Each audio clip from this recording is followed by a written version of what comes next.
Hello guys, അപ്പോൾ വെച്ചാൽ നമ്മുടെ പ്രാവ് കൂട്ടിട്ട് ഇപ്പോൾ ആകെ ഒരു പേര് പ്രാവുള്ളോട്ട. നമ്മളതിൽ കുറേ ഉണ്ടായിരുന്നു, ഒക്കെ ചത്തുപോലും പറഞ്ഞ് അങ്ങനെയൊക്കെ പോയി.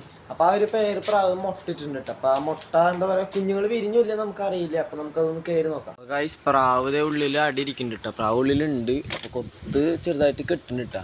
മുട്ട രണ്ടെണ്ണം ഉണ്ട്, പോയിട്ടൊന്നുമില്ല. കണ്ടില്ലേ? കണ്ടോ, മുട്ടയ്ക്ക് കുഴപ്പമൊന്നുമില്ല, പൊട്ടിയിട്ടൊന്നുമില്ല കേട്ടോ. ഉള്ളിൽ കുഞ്ഞെന്തായാലും ഉണ്ട്. ഇങ്ങനെ ഉള്ളിലൊരു ബ്ലാക്ക് കളർ പോലെ ഉണ്ട് കേട്ടോ. കുറച്ച് ദിവസമായിട്ടുണ്ട്. അപ്പോൾ ഈയിടെ ആയിട്ട് വിരിയും. അപ്പോൾ അതിൻ്റെ വീഡിയോ നമുക്ക് ഇടാം കേട്ടോ. നല്ല കുത്തുണ്ട് കേട്ടോ.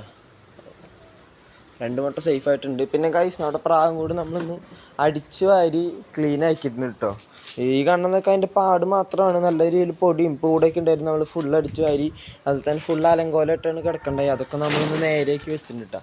ഫുൾ അടിച്ചു വാരി കുഴപ്പമില്ലാണ്ട് സെറ്റാക്കി വെച്ചിട്ടുണ്ട്. അപ്പോൾ ഗൈസ്, വീഡിയോയിലേക്ക് മറക്കരുത്, സബ്സ്ക്രൈബ് ചെയ്യുക.